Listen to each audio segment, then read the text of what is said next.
Hello, hello, hello. Welcome to another episode of Ball Over Passion. I am your boy, George V_AFC, and we are back with another video for you guys. Hope everybody is doing well. Sorry for like the little quick minute, but guys, we have a tough game to kind of go through just in terms of scoreline, poor result. I hope that we can change some narrative though, because I don't think we were as bad as what people are saying. Hopefully we have a chance to kind of, process what happened in terms of result. I do think that a lot of the outcry from people, especially online, in terms of what narrative said, was a little bit more to do with the result, which was a poor result, but I wouldn't say it was quite the poor performance that people are saying. There was definitely some notable individual performances that were a little bit tough, but generally as a team, there was a lot of positives that we saw, and there was actually something that was really new in terms of the offside traps and the number of them that we attempted. And, we had an excellent defensive line performance in this game, which is really kind of ironic given, a 2-0 score line. A lot of people will be upset at that, but we forced PSV offside almost 10 times, and it was through an excellent shape and positioning of our defensive line. And so we will talk about it. I think it's something that we're going to bring to our play a lot more in terms of the Premier League. And I think, it's something in the evolution of this team that we're really going to see quite a bit more of. But there's no hiding away that it was just such a poor result when we had a chance to really top the group and make sure that our lives were a little bit easier. But there were definitely some things that I saw, especially on the rewatch, that hopefully we can show you guys watching back with a little bit more clarity and a little bit more, calmness that we can show. And people can kind of see that this performance wasn't as bad as what people were saying it was. But there was definitely some moments of individual mistakes that really cost us in the game, but also generally there was a lot of poor individual performances, some from people that we know have played well all season, but also from some of the usual suspects. But firstly, Curran, mate, how are you? Are you good? I don't know, man. Like, it's never easy taking something like that and processing it. I think it's been a while since we've had a couple of these poor performances in inverted commas. No, it happens. I think we have to get over this inability to process losses. I think these are going to happen. We're not going to go invincible. Sorry, lads. Poor performances are going to happen. So I just think it's time to knuckle down, get to Forest, get a nice home performance in, and really just get some of the cobwebs out. And we need to talk about some of these performances, some of the tactical decisions from Mikel here, things that I didn't agree with. I know you didn't agree with either. I mean, I remember the lineup, and I just think well, from the start, we both. I remember talking to you before the game. We were both saying, look, some of these decisions, there's a whole lane that you're going to leave open, and there's a lot of things that aren't going to get in. But we'll get into these things, and even though they were, I think, pretty obvious, I think we have to just think, look, we have to learn. And I think Mikel has got to stop getting in his own way at times. I think this is a major theme of this game. I think this was very self-inflicted. I think this was very a game that obviously, in terms of defensively, as you mentioned, it was a very, very good performance in terms of the line we kept and some of the things that we've done. But errors are errors, and you have to accept those. And both goals were individual errors, so you have to put hold your hands up and be like, look, fair play. I think they did their job. No, absolutely. And I think part of the biggest frustration is, I think for 3 games running now, Mikel has basically chosen one side of the pitch, and it's obviously varied a little bit, but he's chosen one pitch. There's a lot more static movement than the other, and we've lost a little bit of fluidity in terms of our rotations. And then when you start to combine that, some people who have been really technically secure in the past had really poor technically secure performances in this game.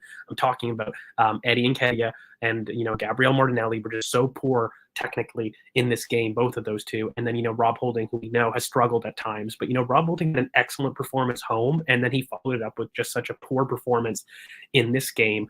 And you're looking at it and you're just left a little bit frustrated, because when you combine a little bit of those things, it just allowed us to really never get going with PSV in terms of understanding that fluid rotation that we've come to know quite well in a lot of our chances. But I think a lot of the territory was actually quite dominant from our perspective. And when you do look at it, again, I talked about it on Twitter right before, and I kind of said, listen, Curran, we were talking about having looked at the lineups, and we were saying, listen, this is something that's a little bit scary for Mikel. Again, he's basically added one side of the pitch to be a little bit more static than the other. And we've talked quite a bit about what Tomiyasu at left back kind of impacts, not really in an individual performance, but how it affects higher up the pitch and in different areas and different thirds. But in this performance, we have basically same, different, but on the right-hand side. So the left-hand side was beautifully constructed in terms of profiles, where we'll talk about what Kieran Tierney's impact and kind of who had, for me, an average game. I think people said it was a bad game. I don't really agree. I mean, it was quite average, but I wouldn't say he was bad necessarily. There were definitely other ones, namely, Gabriel Martinelli, Eddie and Ken, Rob top three, and I think Odegaard struggled a little bit more in fourth. But when I had a look at the lineup, and I basically said it's a frustrating selection because it probably meant that the right-hand side dynamics were going to be a little bit more static because we had a lack of dynamic running power down that side. And with Martin Odegaard at right central midfield and with Tomiyasu at right back, you lack enough running power to have an overlap for Fabio Vieira, who on the right wing doesn't have the same burst, and he likes to combine a little bit inside. He doesn't like to play touchline. And, I kind of said that, Marquinhos is a better profile, and I know that he was unavailable for selection, but, Reece Nelson would have been a much better choice to have a little bit more balance in those pods. So when you basically have got Tomiyasu, he's not as dynamic of a runner as Ben White. And so immediately what you basically have is you add a little bit more stress on Martin Odegaard to provide an overlap, which is just not his game. And so when you've got Martin Odegaard and Fabio Vieira on the same side, it really forces the right back to have to add some dynamic power on the wide channels to allow for some space for these two playmakers to interchange reliably. So a lot of the big things for me was if you were going to have Ben White that was injured or you didn't want to start, and you had Bukayo Saka that you didn't want to start, that's completely fair. No problem with that.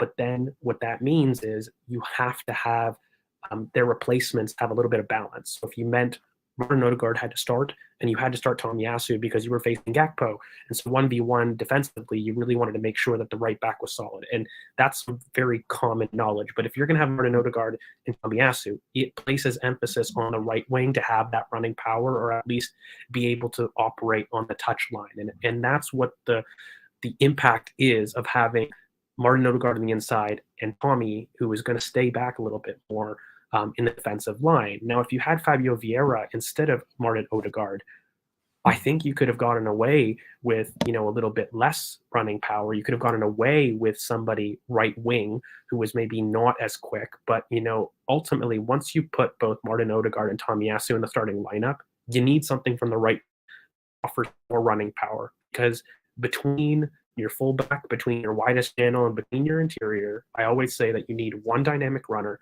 and you need two players that are comfortable in and out on both sides. And so that's like the minimum requirement for your pod if you're looking at a rotation from the widest channel to the interior channel, and then somebody below to support the pivot when we do a transition control. So those are just some of the minimums that I had. And so when you talk about the right-hand side, didn't have the right profile of players, this is absolutely something that, I feared going into it. I talked about it on the timeline, and, sure enough, we absolutely saw it in this game. And, we've seen it in the last three games from Mikel, who has purposely chosen one side of the pitch to be less dynamic or more static. And it's hurt us because it's forced play through one area. And unfortunately, it forced play to the left, but the left had players with the most difficulty in terms of their technical security. I'm talking about Ellie and Keddy, both like to drop left. When you essentially make one side of the pitch really static and then the other side of the pitch, they lack any technical security, it's just a recipe for having really poor attack, poor functioning attack. But Curran, mate, I wanted to go to you because, we definitely were talking pre-lineup really, really quickly about it. I want to give your opinion in terms of the right-hand side, and then we'll get into the tactics about how we struggled with, because I think Xavi Simons, had a flashy performance, but I think tactically Ruud van Nistelrooy incorporated some interesting things, and we'll have to talk about it. But let's just keep it lined up really quickly. Can you let me know what you felt like in terms of that right-hand side being super static, and how it led to a little bit of issues when the lineup came out? What were you fearful for, and how did you want to solve it? Like for me, people are coming after a Tomiyasu or Tierney, but forget that this is for last season, that was our starting fullback pairing. I don't think that's a major issue technically or defensively. I just think that if you're going to have either one of them, you need a runner in those two lanes, the two positions in front of them. Because if you look at it, the right hand side was Tomiyasu and then Odegaard and then Vieira, and Vieira is fine as a right wing if you have an overlap. We saw in pre-season, we saw with the under 21s, Vieira's first. The first look at a lot of people got at Vieira, ESR playing with him, ESR on the overlap, combining with him, getting him inside, getting him into positions he likes. You can't have Vieira without an overlap. It doesn't work on the right in the right lane, because what happens is there are 5 lanes on the pitch. We've discussed this enough on the channel. I think everyone knows what we mean. There are five lanes on the pitch. If you look at that middle right lane, you then have 2 players in that lane and no one on the wide right lane.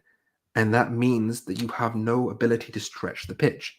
You have no ability to get the pitch going in terms of being able to provide a byline cross, for example, or maybe trying to combine too much in one space and not getting the ball into the box efficiently, getting the ball into the middle efficiently. You're trying to overplay and over sort of over try, like walk it in the box type of things, and you're not looking to stretch the pitch, use the space things out accordingly. And this is an issue. And Tomiyasu does overlap sometimes, but if you have a transition threat like Cody Gakpo, I don't think he was looking to overlap. I think he was looking to be in to stay a little bit back, provide that transition control, and meet his marker in transition. I think that was his assignment.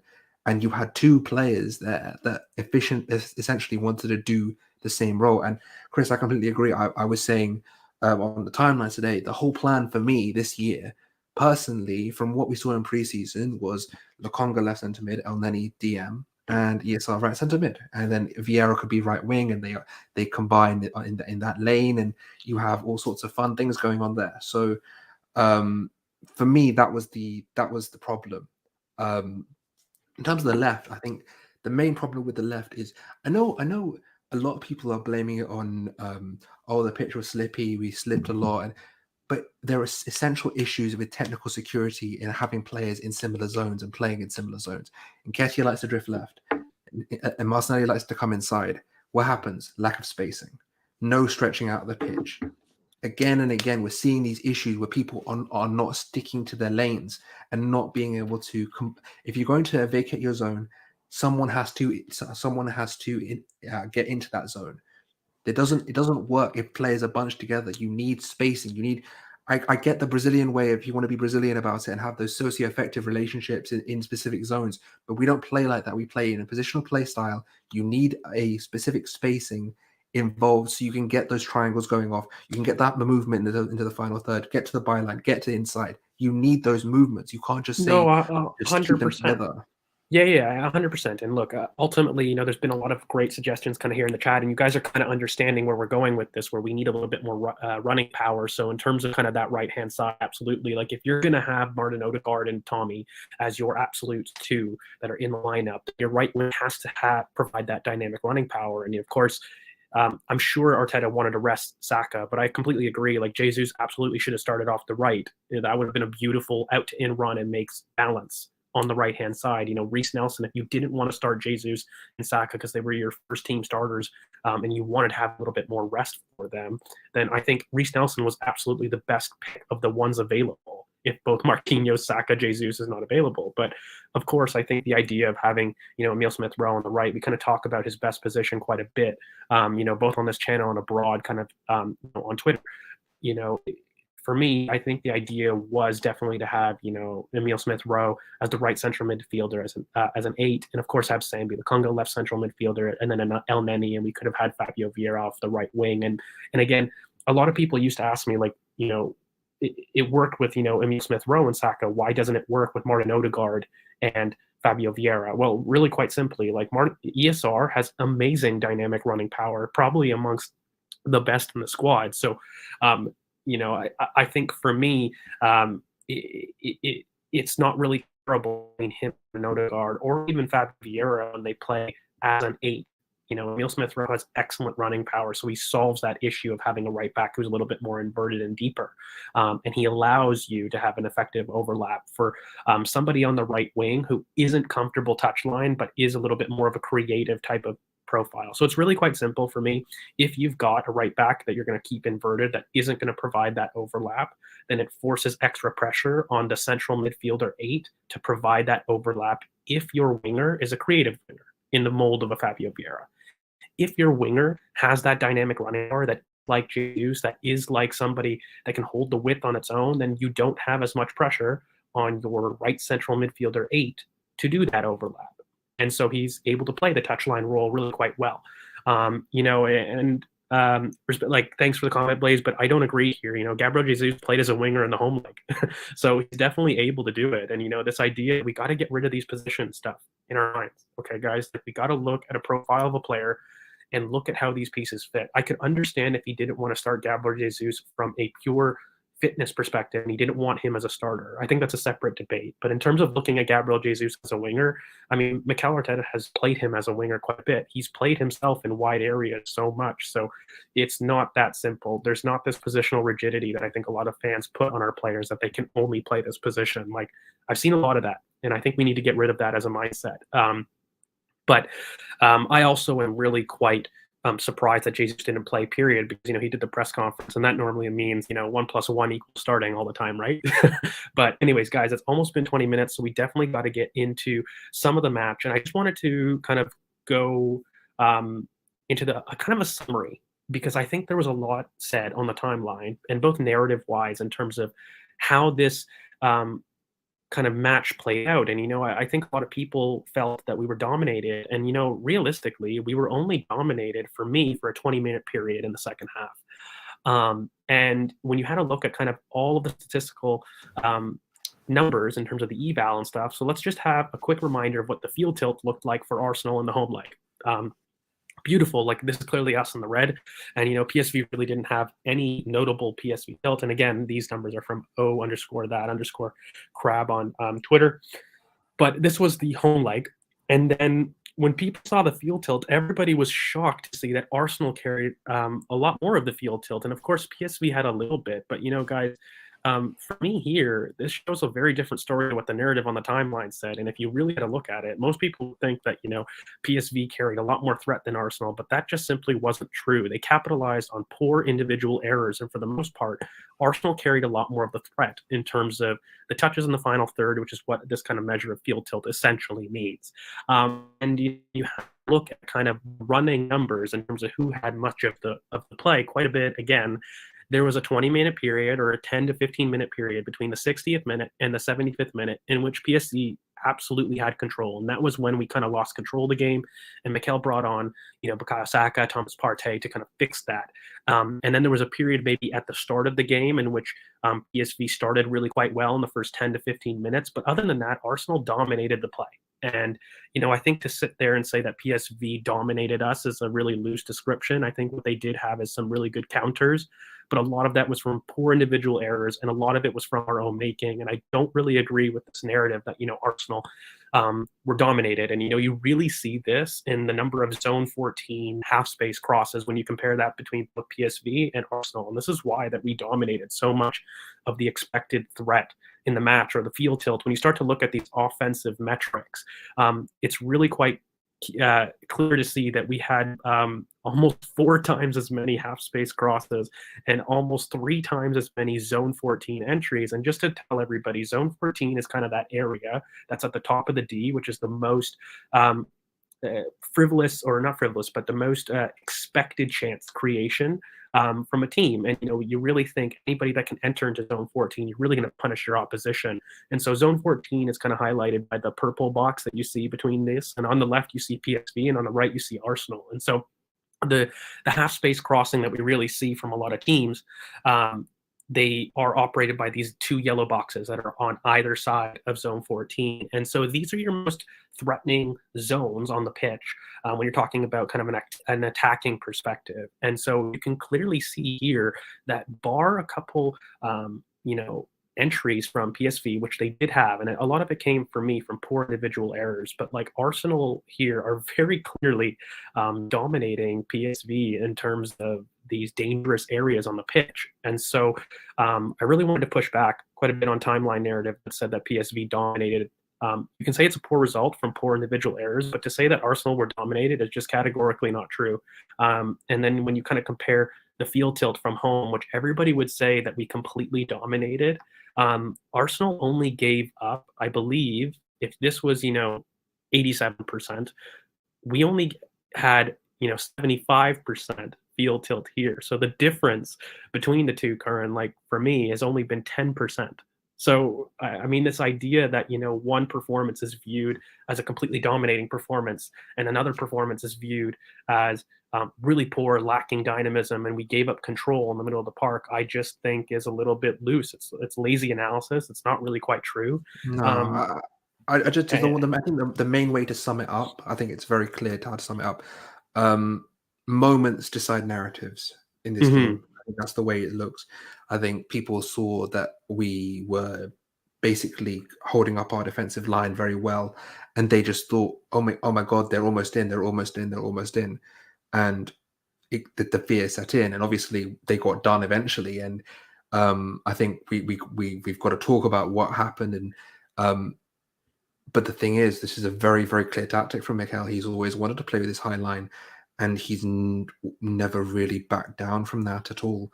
So to say that we're just sort of just fluttering in the wind and sort of just like, oh, this is a Mustafi misperformance or something like this. No, we played a very good defensive line. It's quite simple. We played a very, very good defensive line. It got beat, and I think the way it got beat is an individual error. It's not an error in the line. I think that's the major thing for me. I think that's obviously, that's the main reason why I think that's the thing, and we can get into that. But I know you wanted to discuss about Xhaka and his role in this game, so if you want to get into that. I mean, broadly, so here, you know what we'll do? We'll talk about the press between the two, then we'll talk about the Xhaka role change, because I think it was really, really clear. Now, in terms of Arsenal, and I just want to remind everybody, a part of the reason that we really got control of the match, especially from the 15th minute, basically to the 60th, was, again, through our press. And it was actually quite good in moments. Our press off the ball was decent. I think that there was a couple players that got a little bit lazy in between the 60th minute and essentially to the 75th minute. We just lost control in that period of the game. We weren't doing some of the basics correct, but I'll have a spot open because we did our 1-2 press quite again, and it's really, really clear kind of part of the match. And the first thing that you want to see here is I encourage everyone to have a look at Granit Xhaka, who's in the middle of your screen right now, and he has a 1v1 matchup against Ibrahim Sangare. And this was a beautiful press, and typically we had Martinelli and Eddie Nketiah that were the front two in this press, and instead of Martin Odegaard being the one to step up, it was Granit Xhaka who was going to be put on Sangare in terms of a 1v1 matchup. And that was really fruitful because, again, Sangare did nothing in terms of build-up, and this is how we kept them penned in. And so our fullbacks were super aggressive. You can see Kieran Tierney kind of running to make sure that their right back, Wenne, doesn't receive the ball. And we were super good at making sure that PSV went long in this instance. And so we were very good at blocking our space. And essentially Martin Odegaard would go man-to-man with Gutierrez. We would have Eddie Nketiah be man-to-man to the weak side center back. So this is going to be Braithwaite. The person with the ball right now, that's going to be I believe Romaglio. And, Martinelli is definitely going to force him in this banana-shaped run that we've talked quite a bit about on this channel. And he's going to force him into a trap here. And essentially you've got Granit Xhaka stopping any form of, build-up in terms of any central progression from the center back. And we've got Kieran Tierney that's, fullback v fullback and making sure that there's no exit for them wide. And, this worked phenomenally. And we were doing this quite a bit throughout the match. Here's like another scenario in which the goalkeeper finds himself no no way to get out, and he is forced to go long. And Arsenal had an excellent press doing it, and it really came down to Granit Xhaka out of possession, being super high in man v man versus Ibrahim Sangare, who did nothing from a build-up perspective. And Martin Odegaard was making sure that he was 1v1 with Gutierrez, who didn't drop in nearly enough to help out. He kind of left Ibrahim Sangare on an island to deal with it, and he just couldn't. And so it forced a lot of the play to go long, and this was excellent by Arsenal. But Ruben Nistelrooy, of course, he did kind of learn from his own area, and he had his own version of a press. And so we'll put it up here kind of on the tactical board, and then we'll put up some instances where we saw it throughout the game. So really, really quickly, he had Xavi Simons kind of go between our center backs. And what he instructed Xavi Simons to do, which was really, really fruitful, is he asked him to run in between both Saliba and Holding. And what you can kind of see really here is that, Rob Holding has no awareness of people in blindside runs. And it was very smart by Ruben Nistelrooy. And what he asked was Cody Gakpo to run in between the channel between both Saliba and Tomiyasu, while Xavi Simons would attack the Saliba Holding channel. And so Saliba between two minds, making sure to track either Cody Gakpo or Xavi Simons. But, Rob Holding wasn't doing a good enough job checking his shoulder and blocking that run. But super important, I want everybody to have a focus on Sambi Lokonga and Veerman. So Veerman very much had a 1v1 matchup with Sambi Lokonga, and he was trying to stop the entry pass from William Saliba into Sambi. And so Sambi was having a real tough time progressing throughout kind of the play. And there was instances where we definitely tried to have, Kieran drop in to help out, but really it was Granit Xhaka who solved this for us. But what they had as a press was they made Cody Gakpo and El Ghazi, which is their wingers, be super aggressive to our fullback options. So we didn't really have an opportunity to get out. And that left their pivot in Sangare and Gutierrez to focus really on Martin Odegaard and Granit Xhaka. And so what you've seen here is they basically allowed Rob Holding to have the ball whenever they could, and then they used it as a period to jump, and it was a big trigger for them. And they had Xavi Simons kind of forcing William Saliba to go wide, while they went man-to-man with Veerman being super important to stop the entry pass into Sambi Lokonga, and for Gutierrez to be really touch-tight to the center midfielder. And you kind of saw this in action quite a bit throughout the match. So just here, when essentially you've got Rob Holding trying to step out, and you've got, Veerman just completely on Sambi Lokonga, 1v1, not letting him breathe and not going anywhere. And you can already see just at the corner of your screen, Ibrahim Sangare attempting to run to go and stop Granit Xhaka, and then you've got El Ghazi kind of on the right, who is stepping towards Kieran Tierney, and that's his job, right? And you can really see it here that, Veerman consistently, whether the ball was on the right or on the left, here we just have it beautifully set out in the PSV press, exactly like the tactical board, where Ibrahim Sangare is onto Granit Xhaka, and Veerman is in front, and he is goal side of, Sambi Lokonga. And so this is what we've struggled with from kind of just from an Arsenal perspective and the PSV press, that they did a lot better in this game than they as compared to kind of the home game. One of the solutions that we found to kind of doing this, because Sambi Lokonga started struggling quite a bit. And, Sambi Lokonga, when he was in this situation, not a lot of people were showing for the ball. And this was a very common problem in the first half, and especially in those first 10, 15 minutes, that when Sambi would split between the center backs and form the three, there wasn't an option enough. Kieran Tierney is showing, but, we really don't have, many people coming inside, because PSV have done a great job blocking the center and making sure to force Sambi Lokonga wide in this situation. Now, I think part of the issue is when you have a look at this, there was times that Kieran Tierney tried to drop in the middle of the three, and you see this very clear 2-3-5 formation, which everybody knows, and I think everyone's super comfortable with. But, Kieran Tierney did try to drop in with Sambi Lokonga to join in, and, but part of the issue is that the spaces still weren't right, and we weren't getting the ball quick enough. And so what Xhaka did, and there was a little bit of a rule change for Granit Xhaka, and he, in his wisdom of being our player of the season so far, has decided to kind of drop in between the center backs himself, and he forced Sambi to become the secondary receiver. And this is when we started to switch, I would say, in kind of the 15th minute, we got a lot more joy. And this is because Granit Xhaka is doing an excellent job as an experienced head. He recognizes that there's a lot of progression issues on the pitch, and he started to be the one that received off the center backs and not Sambi Lakunga.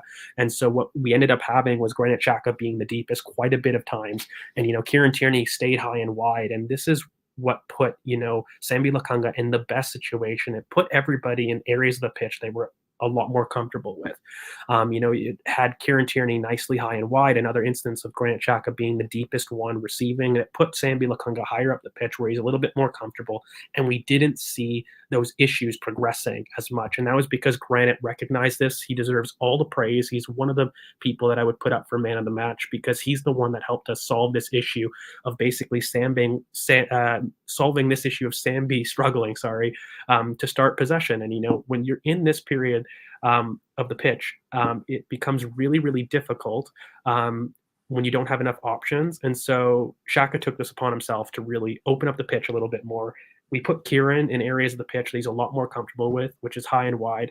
Having Granit deep meant that you could put Martinelli a lot more central. And so what this did is you can see Martinelli in this instance is kind of at the top of the circle here, but also in other areas, he is constantly pushed inside. And, for me, we don't do this enough. We don't have to have Martinelli being the only person that is touchline consistently. When you've got Kieran Tierney and he's playing, he has to play as the widest channel. Okay. And this isn't a bad thing. Like, it wasn't the only reason that we basically didn't have this become a lot more fruitful is because when you've basically got this situation where Kieran Tierney's high and wide, Granit Xhaka is in the deep left half space here. Okay.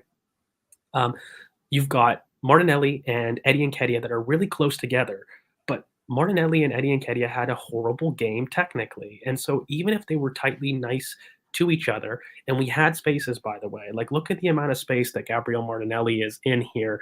And, this is just poor by him. He was poor all game. I can't hide from it. Both him and Eddie Nketiah were horrific technically. And this is a big reason why we struggled to go up the pitch, because we had the right-hand side that suffered at static issues that we talked about. And then when we got into these areas of the pitch, Martinelli had a horrible miscontrol, and Eddie Nketiah had similar. We weren't able to let the ball stick. And so for me, these were kind of a lot of the struggles that we really faced throughout the match. And when you're having a look at it here, I think there's been a lot of debate in general, kind of on the timeline about these rotations and what Zinchenko offers and what Kieran Tierney offers. But, fundamentally, it wasn't that, Kieran Tierney had a poor game. It was more a fact that ahead of him, there were people that just couldn't trap the ball. And so for me, that becomes a big issue.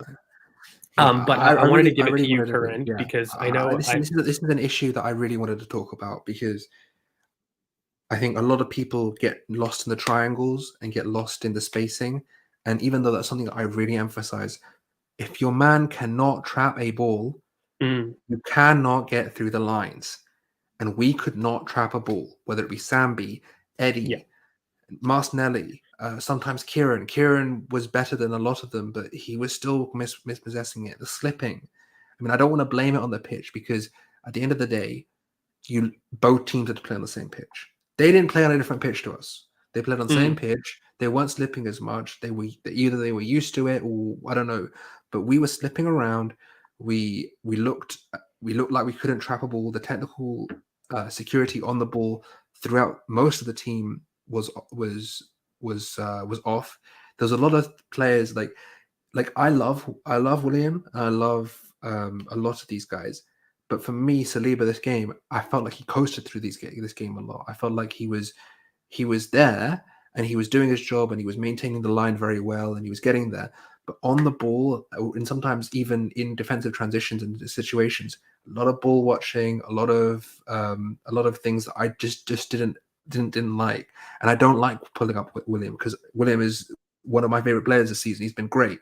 There's a lot of one thing I really like that you mentioned is that the not showing. I think showing for the ball, even though they as you said, they clogged the center and they did a very good job with that. There's got to be times when you've got to go like Granit did. Give me the ball. I'll drop. Give me the ball and turn and get into space. Find a ball. Do something. And I was saying on the timeline during the game, someone's got to step up. You've got to have the senior players in the squad have got to take this game by the scruff of the neck and do something with it.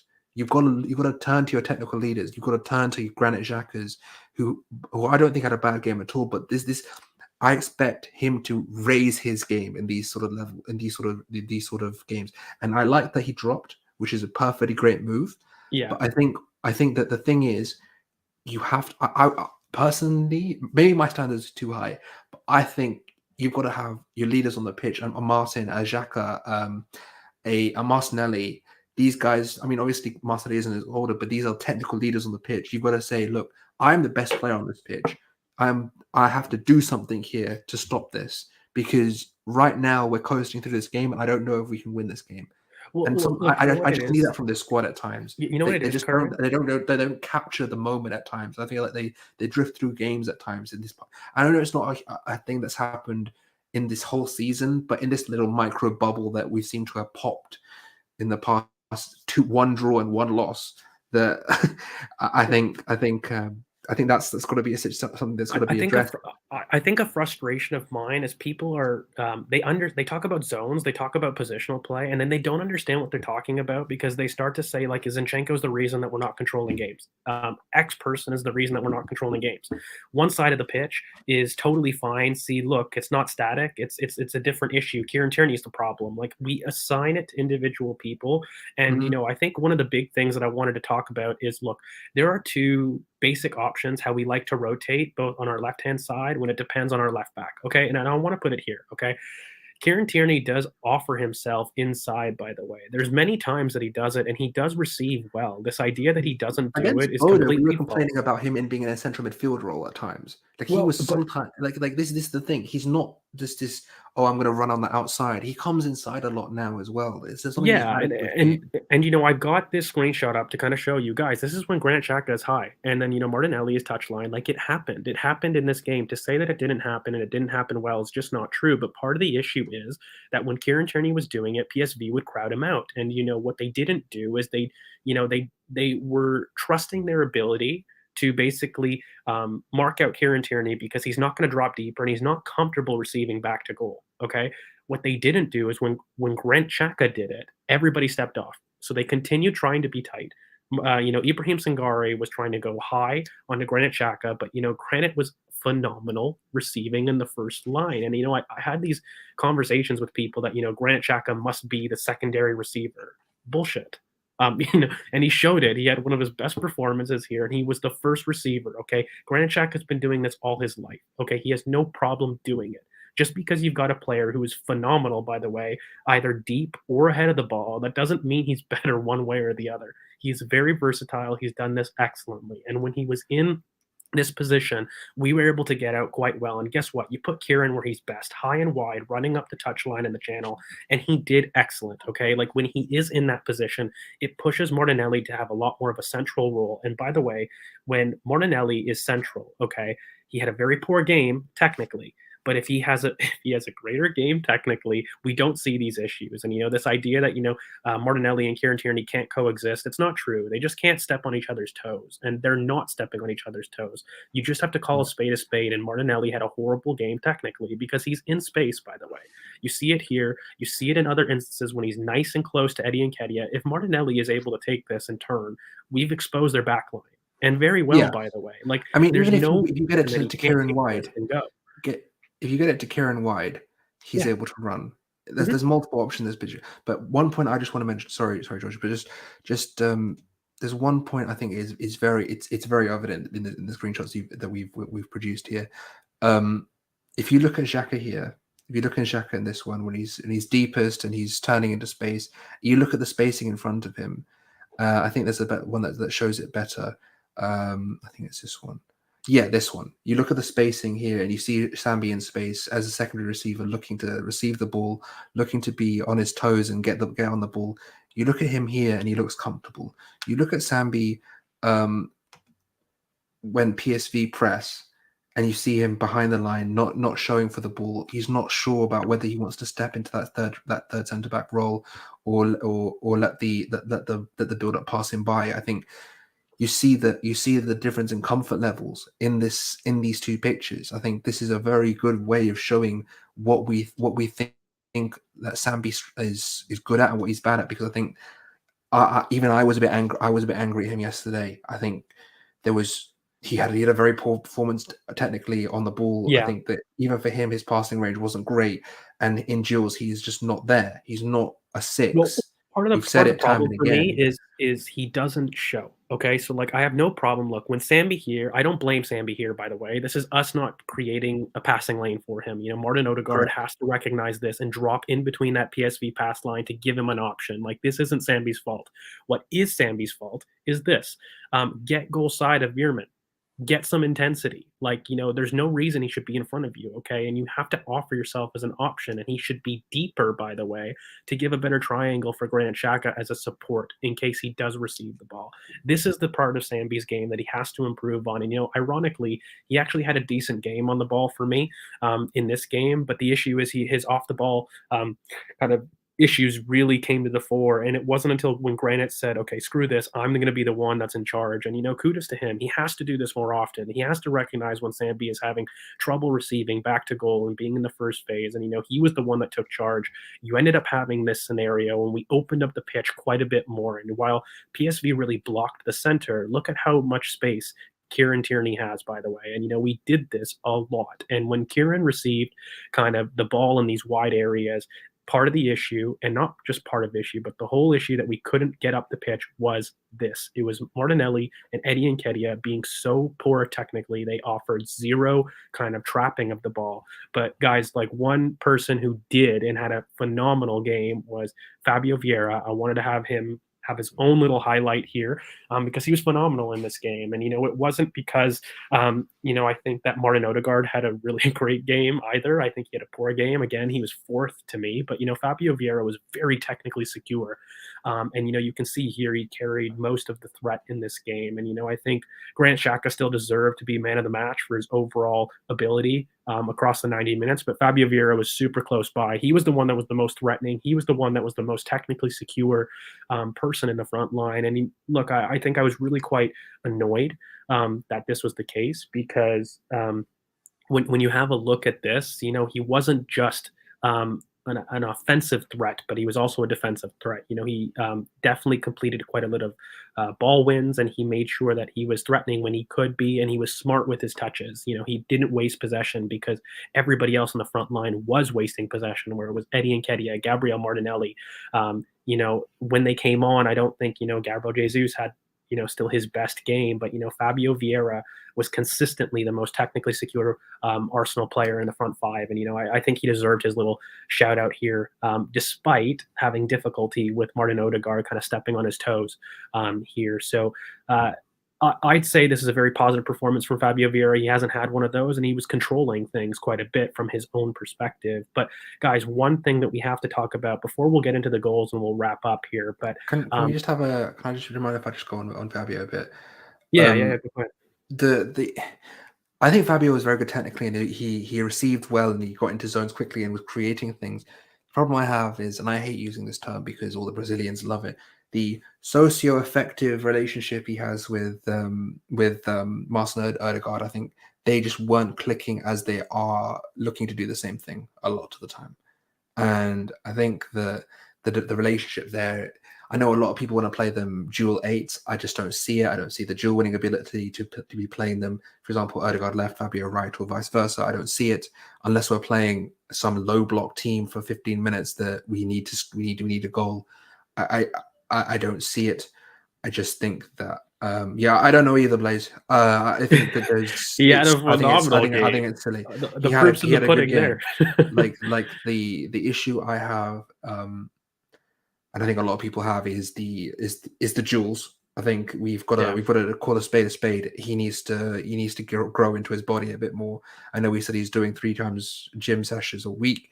I think that's just going to develop as time goes You know what on. it is, Kern? I actually have a theory on this, by the way, why he was the most technically secure player. And, you know, it's because where is he coming from, guys? He's coming from Porto, where they have really poor pitches. Okay. And look, he's an extremely technical player, but he is the only player in that front line that is a little bit more used to a pitch that is poor. And look, the pitch is not an excuse, but people were slipping the entire match. They were struggling with the pitch, and Fabio Vieira wasn't. And a lot of it has to do with his background kind of playing on poor pitches with Porto. He hasn't had a lot of European experience. And so for for him, he is used to having a poor pitch, but he still had to make sure that his touch was immaculate when he did it. And I just think it was a little bit more of an experience thing.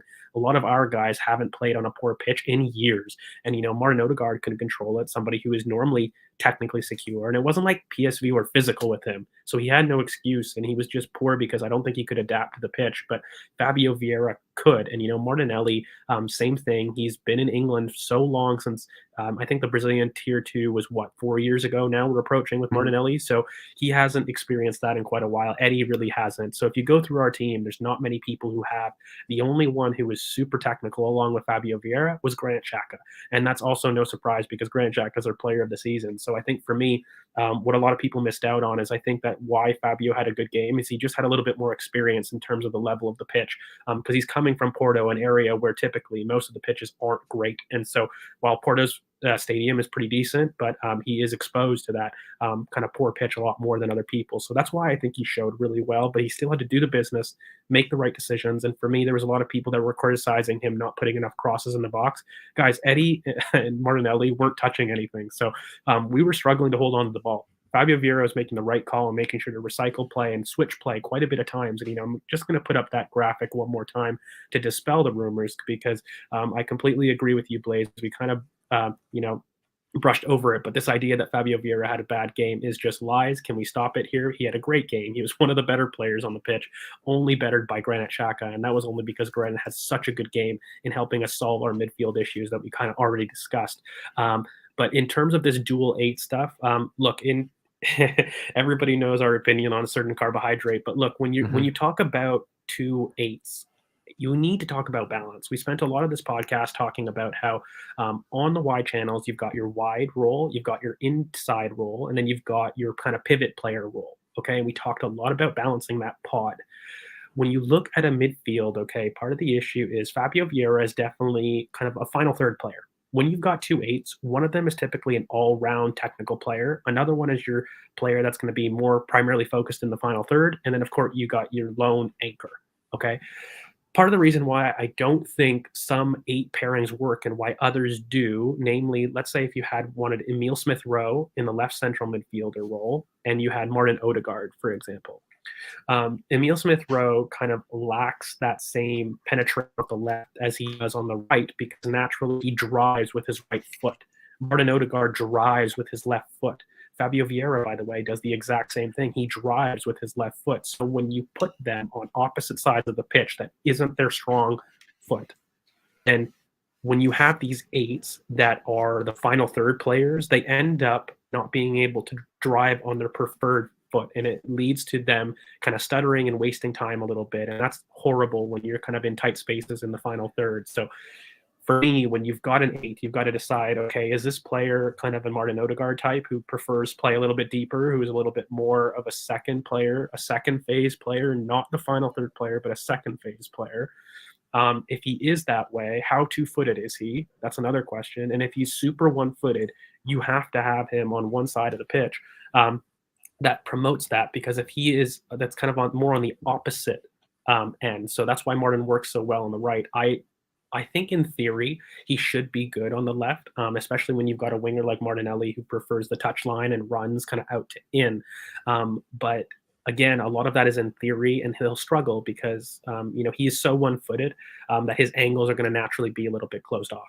And so I have a theory that he could definitely do it well, but I just don't have enough sample to be convinced of it. So when we have a look at it, I just encourage everybody to really think about the balance between your all-round 8 type of profile, which is absolutely Granit Xhaka, which is absolutely, ironically, Martin Odegaard as well. Like, he falls in that category.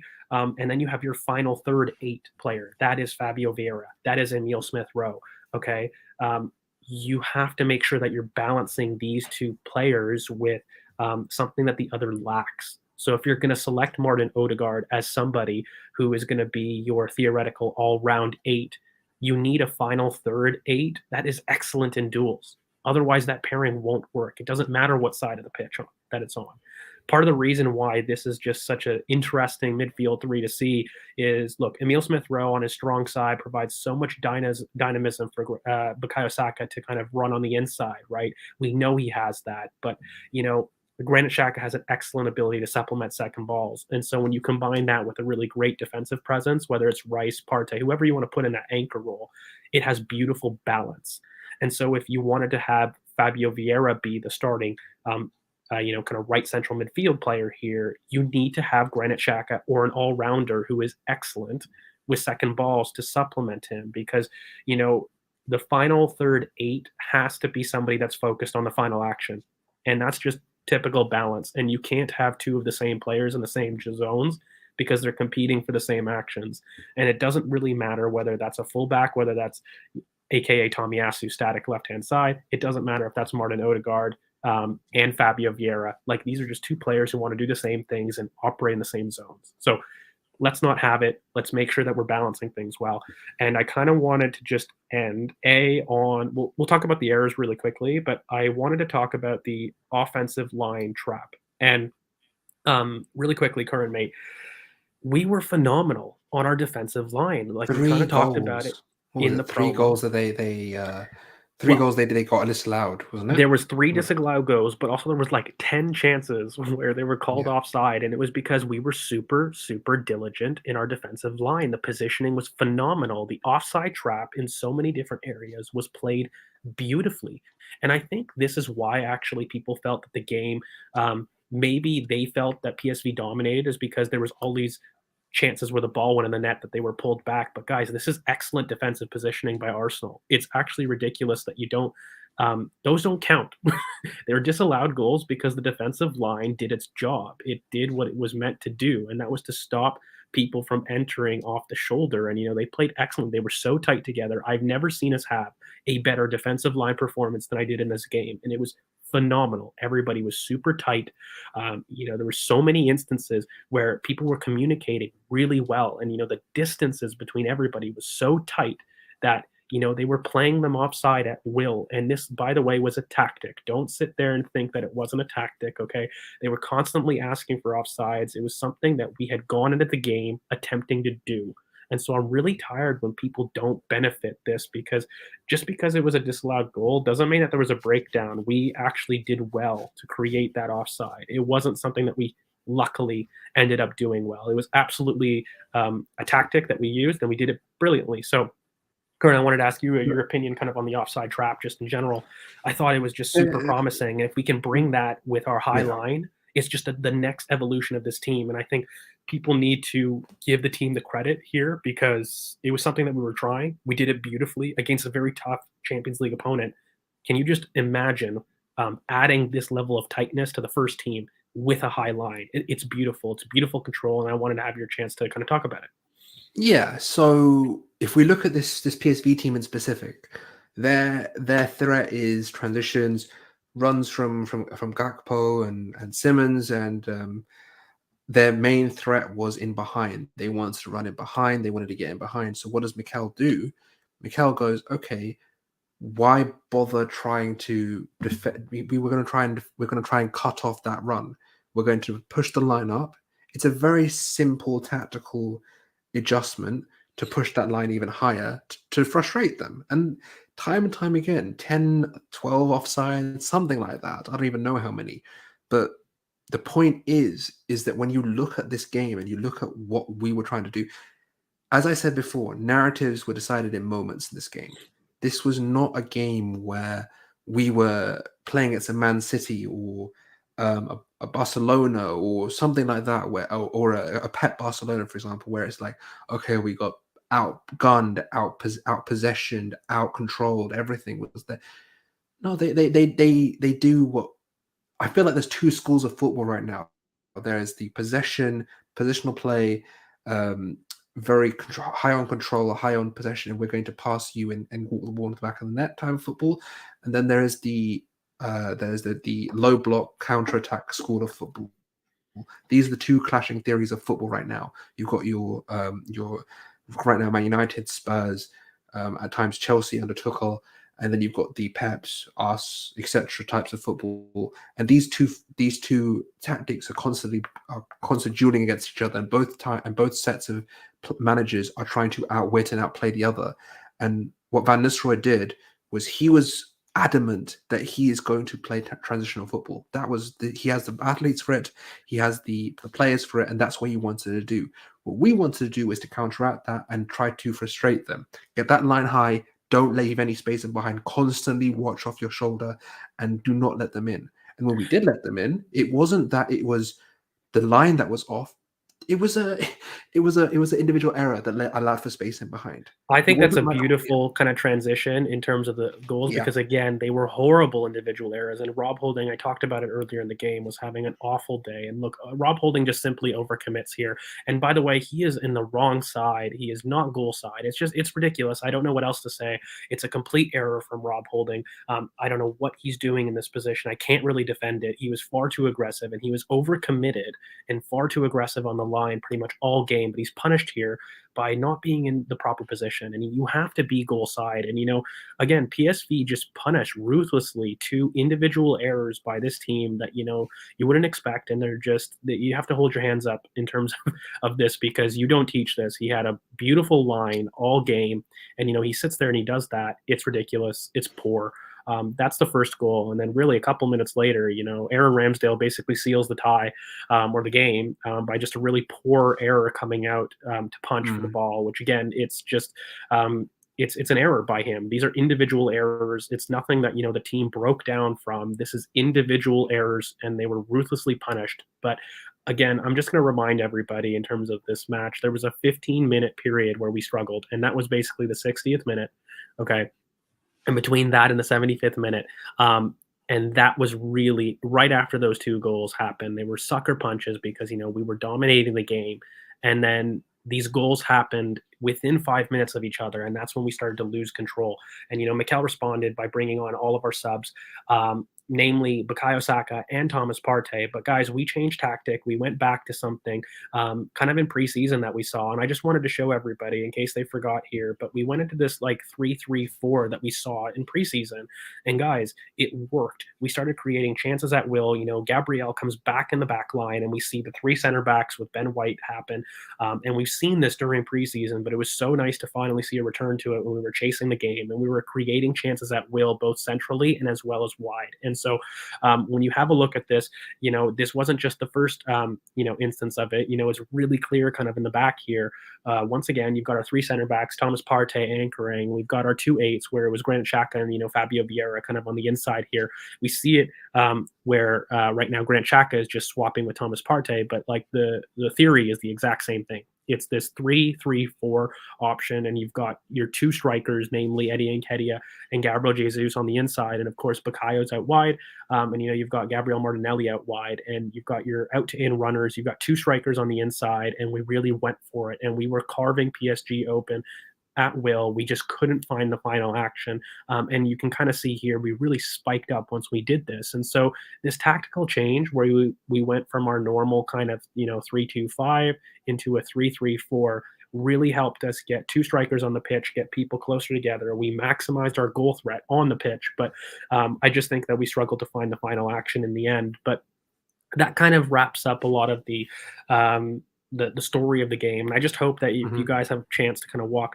back, you can see the story of this game isn't as grim as what people wanted to see and tell you kind of on the timeline. And so, I'll have Curran answer this, in terms, is Austin Trusty the Holding replacement, or do we have to go to the market? We have to go in the market.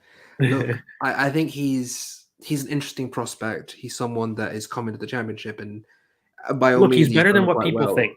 He is better than what people think. Do you trust the process, George? Is that something that you... Okay, enough out of you. I'm going to stop this. Okay, really quickly, he is an athlete. He's far better than Rob Holding only because he is an athlete. He's phenomenal in individual duels. He's been excellent, okay? And, I've been saying for how long that I think Evan Ndicka is the steal of the decade right now on a free.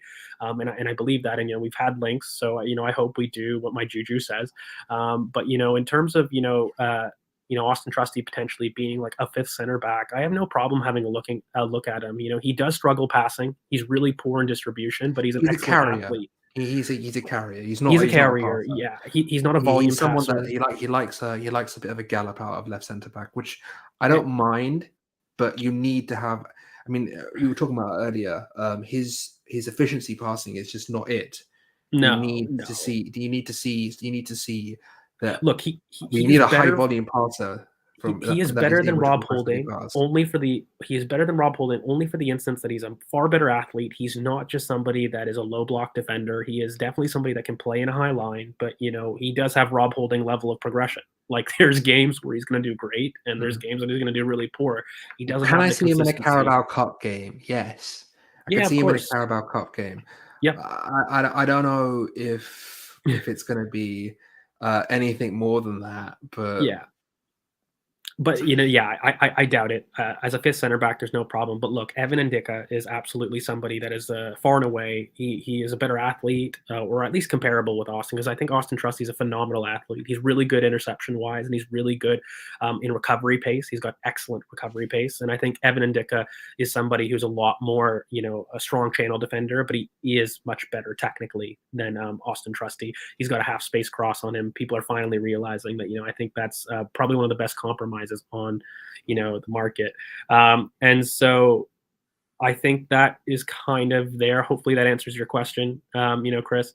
But guys, look, that is kind of towards the end of the match. Again, I just hope that everybody has an opportunity to really at least watch it back, or if you're brave enough, just watch this back and see that there was a lot of tactical stuff going on between both managers here. I think Ruud van Nistelrooy and PSV definitely deserve a kind of credit for the way that they played, but also I think Arsenal have to hang their heads in shame on some individual moments, but it doesn't tell you the story kind of the match. And so for me, Arsenal definitely played a better game than people think. There's still a lot of stuff that we need to work on through individual mistakes. And I think namely Eddie Nketiah, I Gabriel think being at Martinelli. home is going to help a lot. It will. Having that, is definitely easier to I mean, see. we'll talk about it tomorrow, but like the main thing for me is, look, as we said, I think narratives were decided in moments this game. I think that's the major takeaway from this. I think some poor technical performances from some of our players, but again, I don't think tactically there were things that we could really have gone.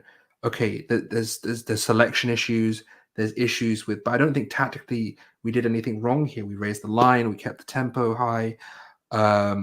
This is the thing. We have to look at the games in that are coming up, and we've got to look at what we've done this month. This is the month that we were told that Arsenal were going to come off the rails. This was the month where we played Spurs and Liverpool, and everything was going to go belly up. We've lost one game in the league, and we lost one game tonight. We drew. We didn't lose one game in the league. We drew. We lost one game. We lost one game in the league. And we lost one game. We drew one. We lost. Yeah, United. I know. And, look, I think ultimately, like the fixture list is fine. I think we have been a little bit loose technically as a team. We definitely need to go back and that's. I don't know if that's. I don't know what that is. It's mental. It's not. It's so meant. For me, Like, I feel like game state wise, it's gone to a point where we're not trying you have to overthink it. But when you receive the ball in this instance, there's no reason that Gabriel Martinelli is fatigued enough that he can't receive and turn. Somebody who's been so technically secure all game, there's no reason that he has no opportunity to do that. Okay, and he's in space. By the way, it's not like PSV are having greatest by the way in this situation. But this isn't fatigue. This is mental fatigue potentially. Somebody that is definitely struggling with making the correct decisions, at least this game. But it's just a change from what has been generally. He's been one of our better players all season. He's been very technically secure all season. So I'm not going to sit there and think that the wheels are coming down. And we've done a lot we've of gone from things. We've gone from first to first in both our tables. Yeah, I don't think it's that big a deal. Like honestly, we played what 4 Big 6 games now. Yes, it has been 4. And look, fundamentally, guys, it's not as bad as what it is. But I just hope that everybody can have a look kind of at the tactical pieces here, where Granit Xhaka was phenomenal. Again, man of the match on his role change. He definitely used his experience to kind of sit there and change the game for us. And then there was just poor individual errors that really cost us. And so I think when we're looking forward to kind of on the weekend and on Sunday against Forest, I think we need to reduce our individual mistakes, kind of get back to the basics a little bit. Because when you have a look kind of at the general pattern passing maps of the two teams. One thing that you can say is generally our spaces were a lot more spread out in this game, and we allowed PSV, who packed the center. You can see it so clearly here. It was a clear tactic to stop any central progression, and we did excellent to really open that up when we went with our super formation of the 3-3-4, where we had two strikers on the inside and two wingers outside. Like, that was something that we used to really open up the central overload from PSV, and we did it well. We just need to be a little bit more clinical when we have our moments in the first half to get it on top. It's immaturity for me. I just think that we've seen it in seasons gone past. We have these dips, but there's been there's a difference between going on a dip when you're fifth, going back to sixth or eighth or whatever it was last year with the Man United Everton dip, and this dip where we've gone from first to first and we'll recover. Like, we've got Forest at home. We've got to get back on the road and get back and get some points, because Man City are coming. There's other teams happening. So let's see what happens. And I get it. If it is 1-0 to Forest, we'll come here and eat our crow. But we'll sit here and we'll analyze it. We'll go through. We'll try to see where the problems are. But fundamentally, when you look at somebody who is first at home in the league, and Arsenal are first at home in the league, and by the way, Forest are last in the league playing away, it's really good to basically have an Emirates game. That's really what it comes down to. But guys, that is leaking to the preview, and we will definitely get you guys tomorrow. So guys, it's that time. Make sure you guys like, comment, subscribe. You hit the bell for notifications to know when in fact we do upload. You can find us on socials at GeorgeV_AFC. You can find Curran at Curran BoP. You can find Chris at CKFTBL. And of course, we are Ball Over Passion here at YouTube, and on Twitter we are at BoP Footy. But guys, thank you so much for stopping by. Please make sure that you guys comment some constructive criticism if you guys think we can improve anything. But before you guys go, please drop a like on the video. It really does help us out. And thank you so much for sticking with us. Hopefully you guys got a different perspective on the game and in terms of what happened. But we will be back for you guys tomorrow with the preview. So we're still here, guys. There's a lot of videos coming back. So make sure that you guys are tuning in and you've got that bell on to make sure that when we do upload and we'll go live, we'll let you guys know. So hope everyone has a really great weekend, and stay safe, everybody. And we'll catch you guys tomorrow on the preview for Nottingham Forest. So peace, guys. Have a good one.